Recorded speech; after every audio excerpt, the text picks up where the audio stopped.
actually grew up here in Albuquerque, grew up in Westgate, on the west side of town. Um, just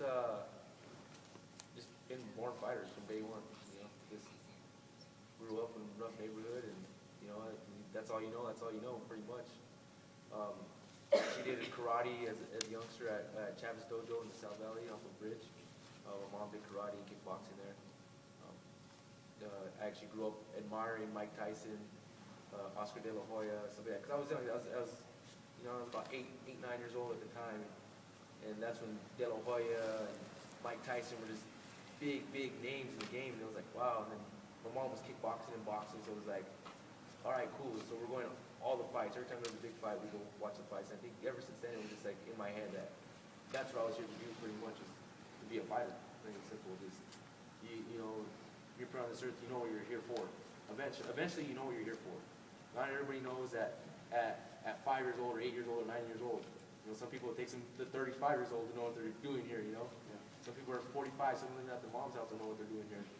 But just so it happens, at age of 9, 10 years old, I knew what I wanted to do. And it was a good thing. It's kind of hard to growing up in neighborhoods where I grew up. I grew up in the South Valley too, as well, like the Dead Man's Curve area off of Estera, because my grandparents lived there and all that. So I was always in the South Valley, getting in trouble in the South Valley, going up to Westgate, getting in trouble in Westgate, going back and forth. And what actually was my turning point in life to, like I said, I always wanted to fight. I thought I was going to be like a boxer or something. I wanted to box, do something, And actually, the biggest turning part of my life was my sophomore year in high school. I got in a lot of trouble, and I actually was getting thrown out of school. They're going to throw me out of school, and then actually one of the wrestling coaches, Coach Damacio, came into the room, or to the office, and was like, "Hey, what are you doing?" And I'm like, yeah, you're going to throw me out of school. And at the time, I didn't care. I really didn't care, because I was like, oh, well, whatever. I don't need school to be a fighter. You know what I'm saying? And now I look at it again, that was stupid. Because have you seen these boxers that are boxing from 10 years old to now? They have nothing to fall back on. They have no education. They have no means of survival besides fighting. So you get these guys that are 40 years old trying to fight, trying to make a living. And they're so punched up, they can't even talk to their children right. They can't talk to their grandchildren. They can't even read a book, or just carry on a conversation, keeping a conversation with a single person.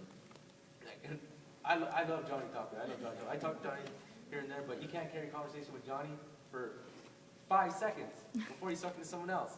You're like, oh, all right. But I love Johnny. I never talk bad about Johnny, but he's a great person.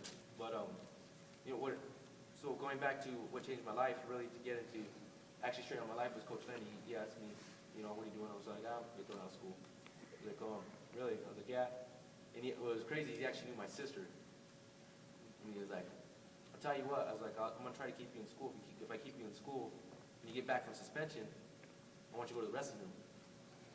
And I was like, all right. Just thinking, whatever, okay, yeah, all right. Just thinking, I'm like, man, I'm going to be all pissed off at me because I'm going to be thrown out of school. And what am I going to do? Go to school on wheels or something, And so, anyways, I came back and went to the wrestling room, and I loved it. It was physical. It was everything I wished. It was like, wow. And I had to get grades to wrestle. I loved it so much. I was like, man, I got to make grades just to wrestle. And that was my main priority, was to make grades so I could wrestle. And after that, was just, became an undefeated state champ my senior year. Went to Cerritos Junior College, became a junior college national champ.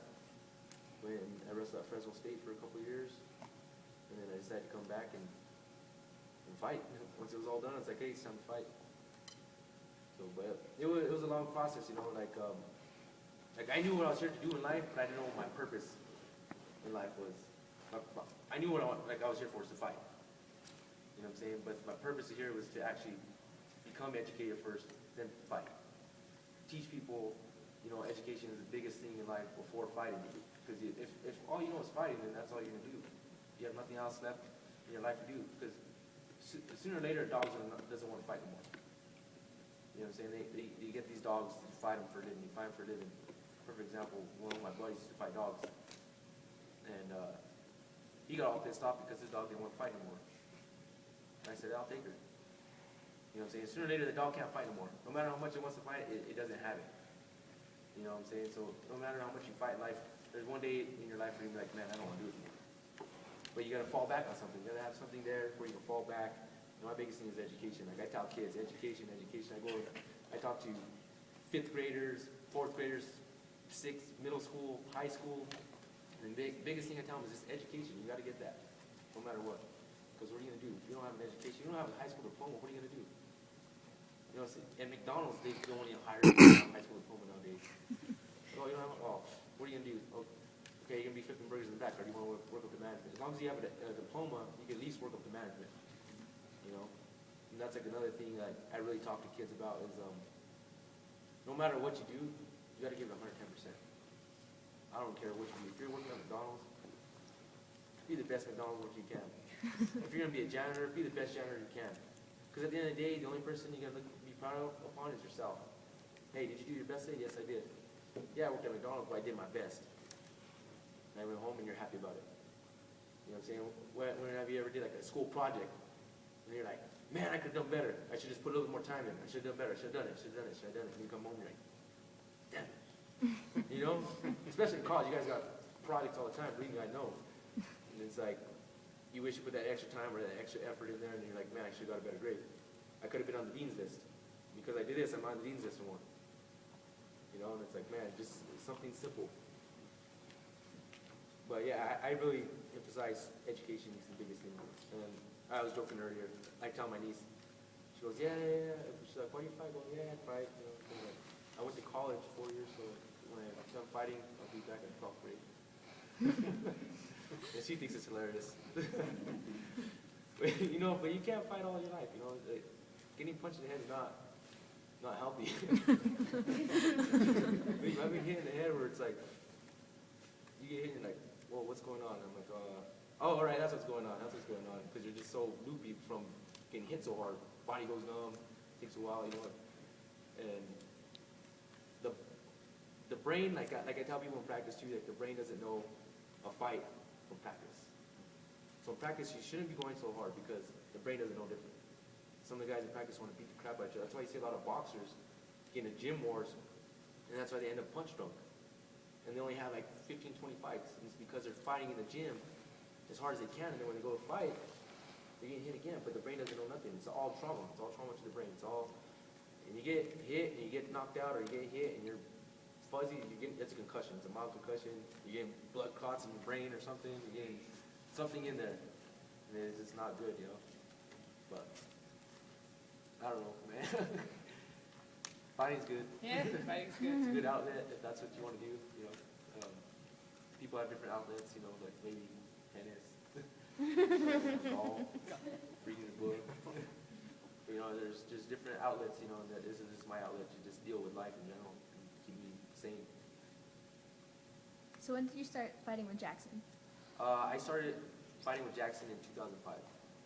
I stopped wrestling in college in 2004, so as soon as I came back, I was like, I'm going to fight. So I started fighting in 2005. So how many fights have you had professionally? I've had 21 fights, 22 fights. I'm 16 and 6. Nice. Yeah. So I'm up there. So I feel old. 7 years of wrestling and 7 years of fighting, it's not fun. I feel it now. When I was like 26, I was like, oh, I'm all right. Don't have to stretch, I don't stretch. Now every day I'm stretching in the morning, stretching before practice, and I'm stretching after practice, and I still hurt. Yeah. Any questions? Yeah. So do you ever have a day when you're in that position where you don't want to do it, you just want to have your fallback or your release or separate? As of right now, no. Like I said, every dog has the fights out of them. And I already kind of have my stuff set up for what I want to do after I'm done. I really want to do is I want to open up a custom paint and body shop and custom cars and stuff like that. Cause that's my passion. You know, I've always been into welding. I've always been into that, and I'm a pretty good fabricator. You know, good with math. When I was in high school, I could do English with crap. He's also a beautiful tattoo artist. Yeah, I tattoo as well. But like, you know, that was my biggest thing is I really couldn't read. You know, that good. Like, reading was my biggest flaw in school. But I was really good hands-on in mathematics. I was really good. And so like, numbers come to me real easy. And so when I'm building stuff, I actually do it like the top of my head. My dad freaks out. He's so OCD. He works at Los Alamos Laboratory.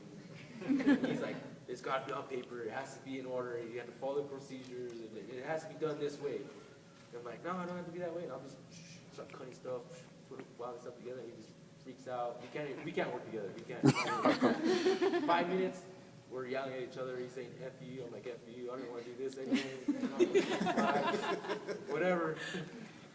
He just can't do it. But that's one of my gifts is just I'm really good at math and fabricating and hands-on stuff I can visualize and apply.